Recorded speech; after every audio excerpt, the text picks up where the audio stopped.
Okay. Good afternoon.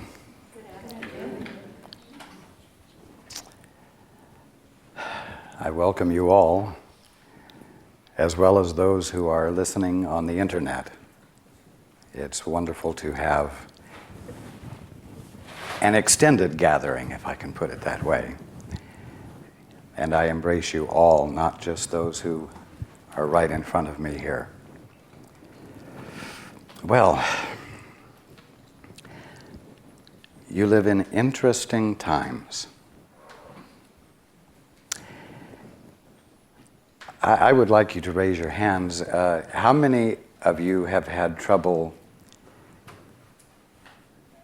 witnessing for your brother since the last time we spoke?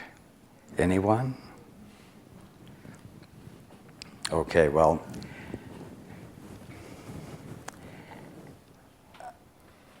I'm going to try to simplify it for you.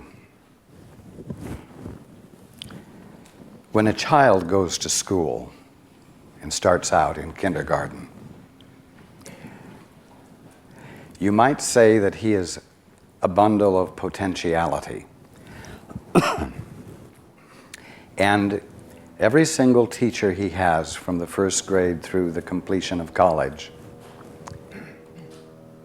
in effect, witnesses for the best in that child and uncovers capacities that the child has but doesn't know he has. In the process of the child growing up, the child may go through stages of being difficult and other times being very cooperative. But always the teacher is faced with having to witness to a capacity the child has that is greater than the child is currently embracing. Now, that's all I am suggesting to you that you're called upon to do for your brother. It doesn't matter whether your brother is being pleasant or unpleasant. It doesn't matter whether you like him or her. It only matters that you are willing to consider that individual from a context of his greatest capacity, which you, hopefully, because you're on your spiritual path, have an easier time doing. So you say, well, that President Bush, every time I look at him, I just go into a fit. I can't witness for him. Well, you've missed the point. Witnessing for someone has nothing to do with how you feel about that person. And for the most part, your feelings about other people aren't coming from the best in you. They aren't coming from a place of a larger perspective than what we'll call the human perspective.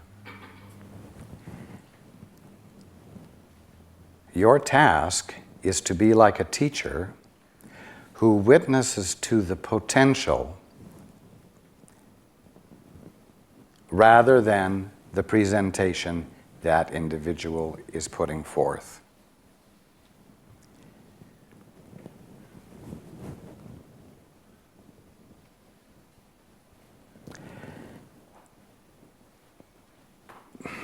All of you, to some degree or other, and at the present time, some individualities on the face of your globe are presenting less than the best of themselves.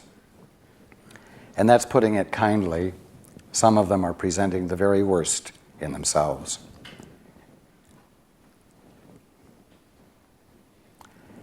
What they are presenting is not the truth about them, because the truth is the very best of themselves. So you could say they are presenting a lie. Your task in witnessing for your brother is to witness to the truth.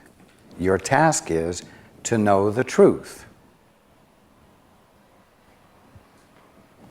Ye shall know the truth, and the truth shall make you free. Well, it not only makes you free, it contributes to the freedom of your brother, who needs to have the truth known about him, rather than your witnessing to the worst in him and confirming that. And I want to reiterate the fact that it is impossible for you to have a thought alone. There is only one mind. And your thought, every thought you have, we will say, weighs in the balance. And your witnessing to the truth, your willingness to know the truth about those who are expressing the worst in them, has a healing effect. It changes the balance of things for everyone.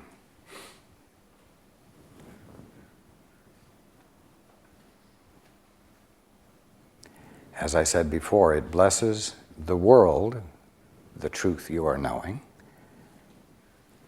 And what blesses the world blesses you. So the blessing you give is the blessing you will get back. And so it is not as important what so-and-so is doing as it is what you are doing.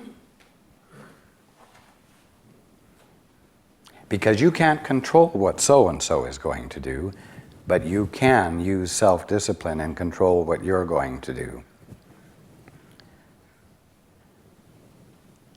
A teacher in the educational system is constantly knowing the truth about his or her students by knowing that that student has the capacity to understand what he or she doesn't understand yet.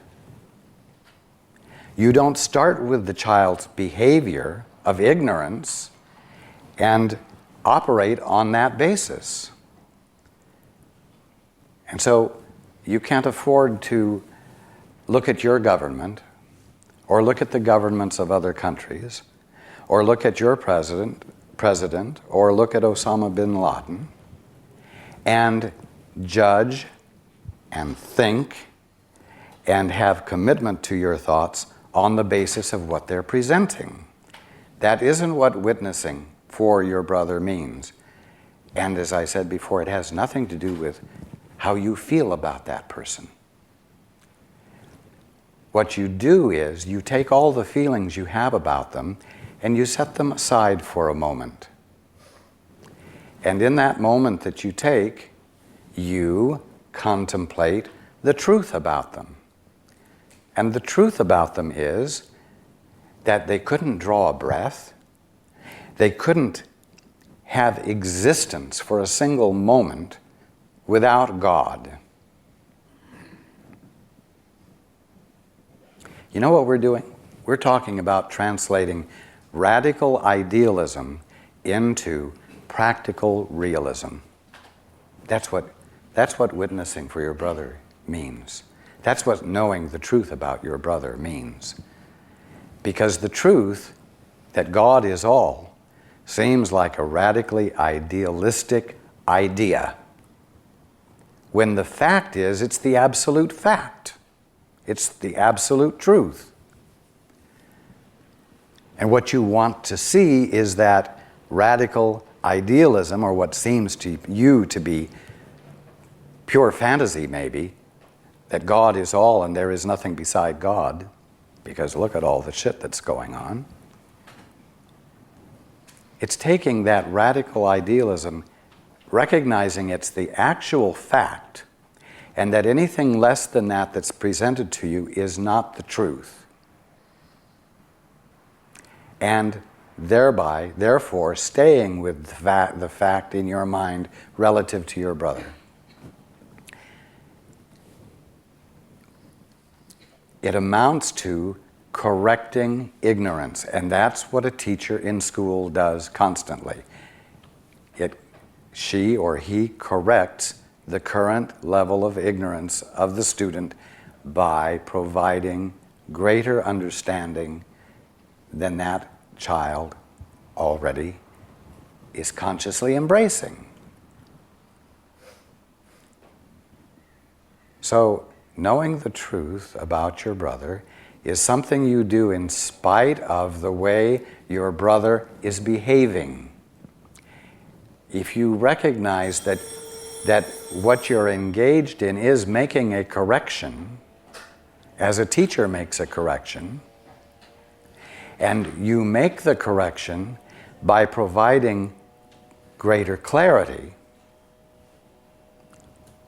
without punishing, then you have blessed your brother. And you know what, as I've said before, this better use of your own mind keeps you from being mesmerized by the presentation your brother gives to you over and over and over again.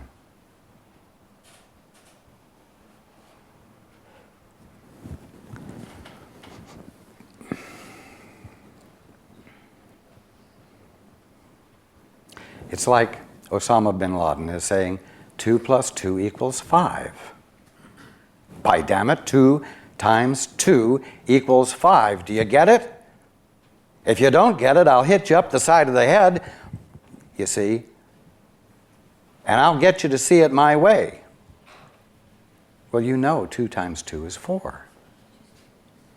So you stay with the truth.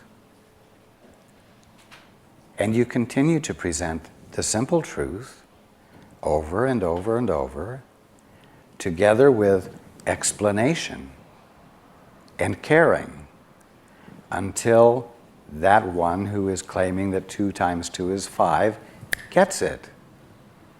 Because you know the capacity is there, even though that one is claiming he has no capacity to see what 2 times 2 really is. You've got to hold to the fact that the capacity is there to understand the truth. You've also got to understand that no matter how obtuse anyone gets in the presentation of their ignorance, you can't afford to abandon your willingness to witness for the truth. Because you know what, as I've said before, if you're not awake right now, then you are resisting the understanding, the insight that would constitute waking up. And as I've said before, you're worth my repeatedly confronting you with the truth, with love. It's not that I love your bad behavior, and it's not that I'm telling you to love Osama's bad behavior, or perhaps the ignorant steps that your government is taking.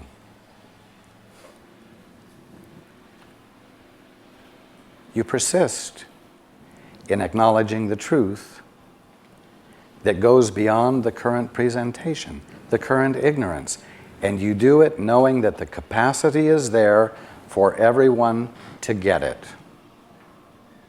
And that's love. Love is persisting in correcting ignorance by providing greater clarity with love, period.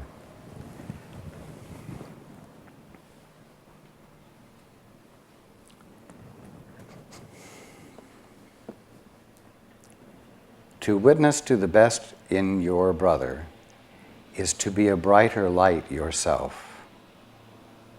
And if your light is brighter, because it isn't covered up with your ignorance or your emotional reactions, then the whole world is blessed. And in the greater light of clarity, transformation can occur. But if you're going to let yourself be mesmerized by your own ego reactions, or if you're going to let yourself be mesmerized by the media, then your light is going to be dim and you're going to be miserable in the process.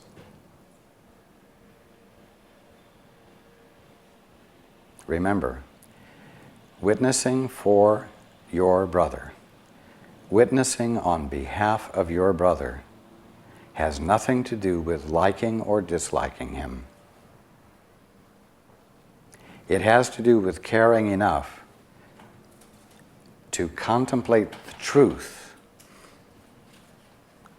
the radically idealistic truth about them.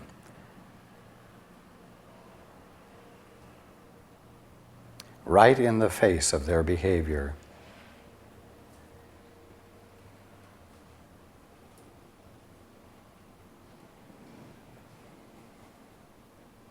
This is love which is transformational. Persisting in it translates what seems to be radical idealism into practical realism. Radical idealism into practical realism that you call healing, transformation, whether it's individually, whether it's on a national basis, or whether it's on an international basis. Now, mesmerism is another word for hypnotism.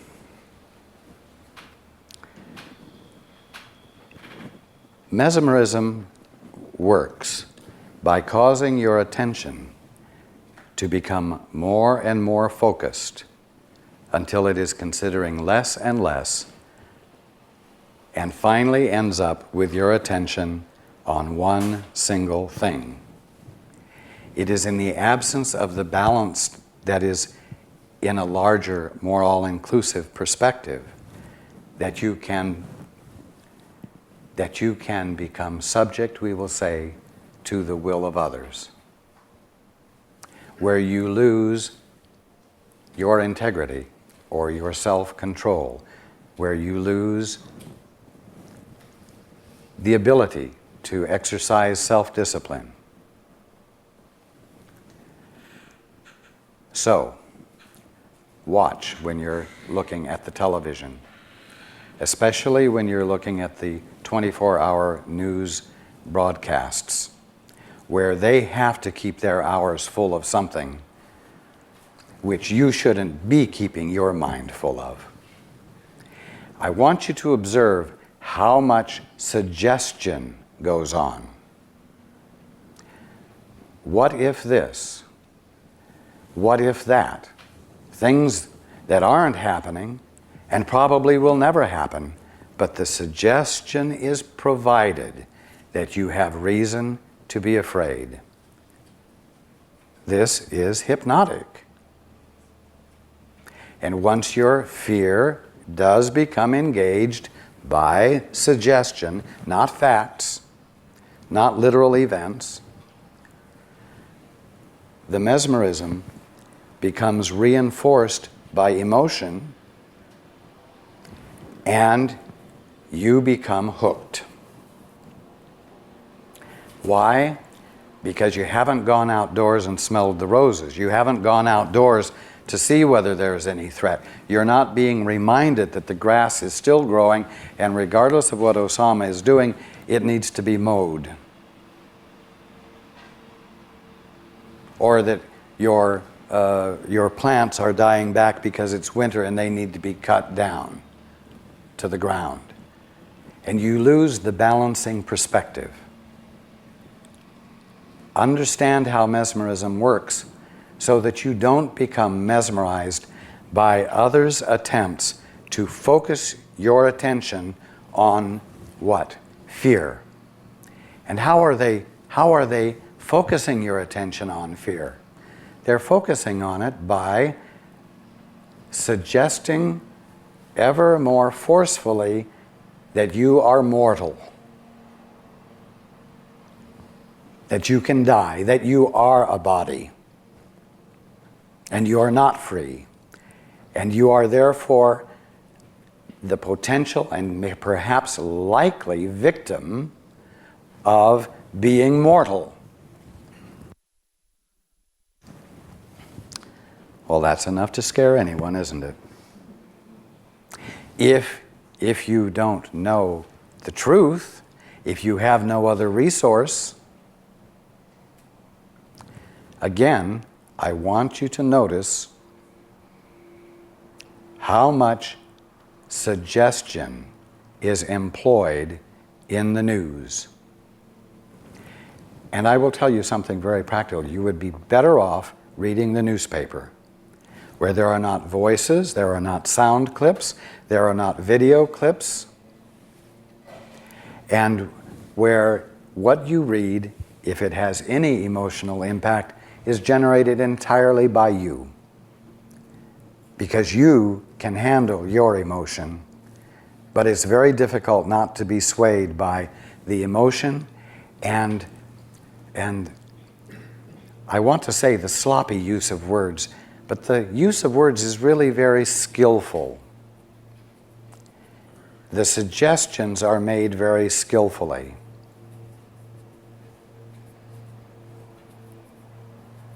And you know what? The news is not presenting unbiased information. It is presenting what your government wants you to hear. And there's very little practical opposition to it, or very little presentation of a different way of looking at things.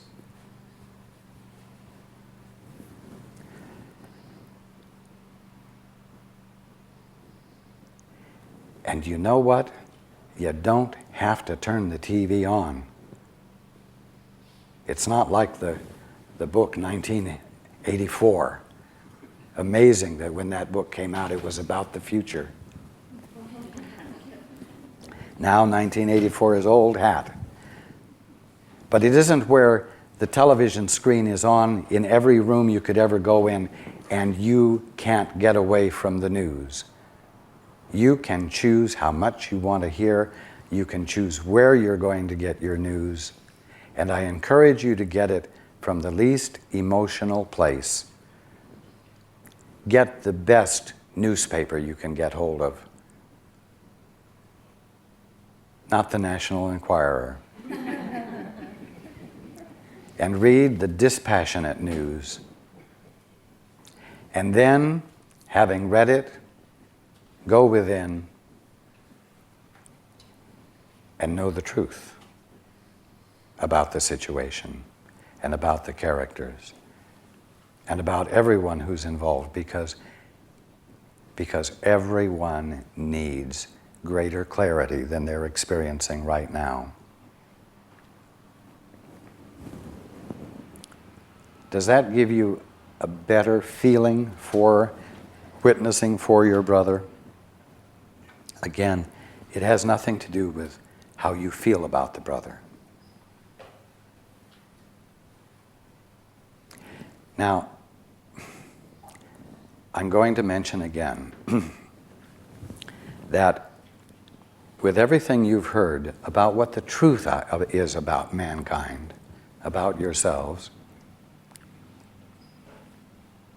you have a body of knowledge, we'll say, that you can draw upon to witness on behalf of your brother, to state in your mind what the truth is in spite of their behavior.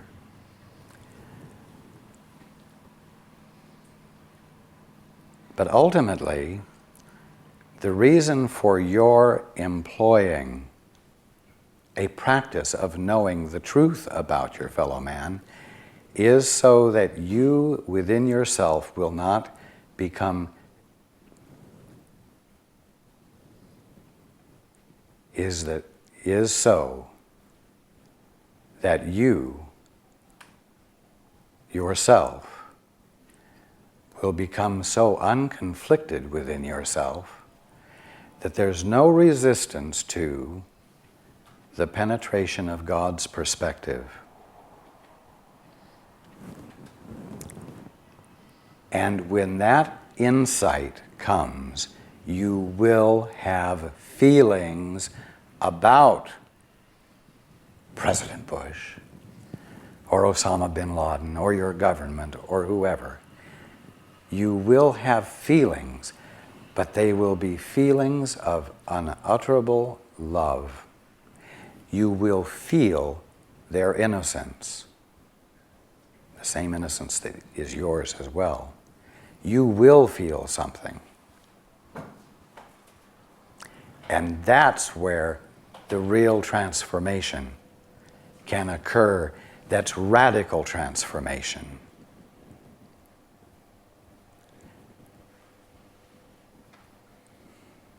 But to begin with, set aside the way you feel about so-and-so.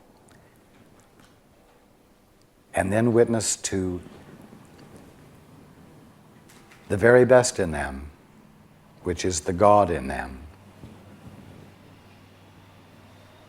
And abide with that, and don't let yourself become distracted by all the arguments that your ego can present to you to the contrary.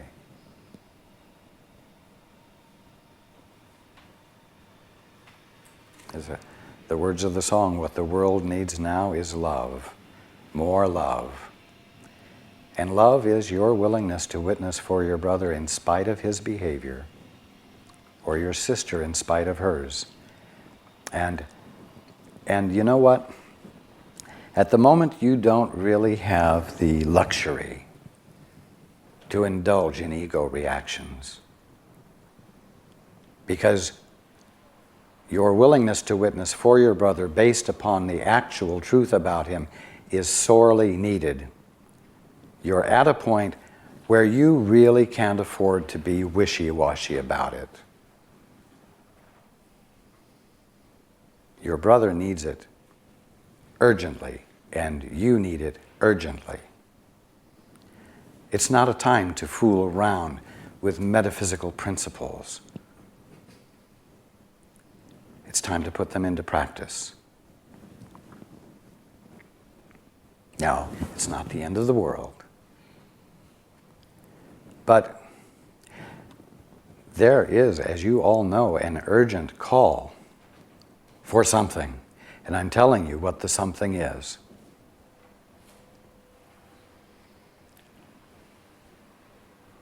It's time to put into practice all the things we've been talking about. It's time to discover that your ego reactions are not more important than knowing the truth. And that your ego reactions will only delay the transformation that everyone is on the threshold of. Transformation.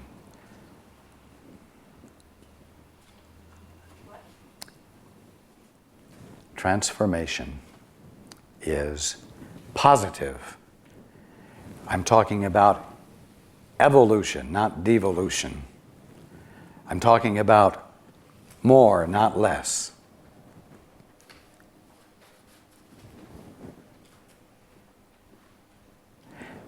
It's time for the end of ignorance. That's what it's time for the end of.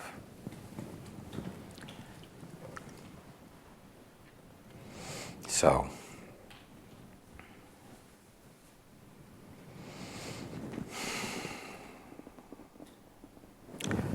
does anyone have a question?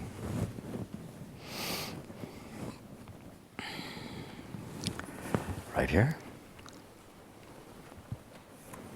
Thank you, Raj. The question that I have is in the book Science and Health, you had mentioned before that it was a channeled book, but not necessarily recognized as that. It's been revised many times, and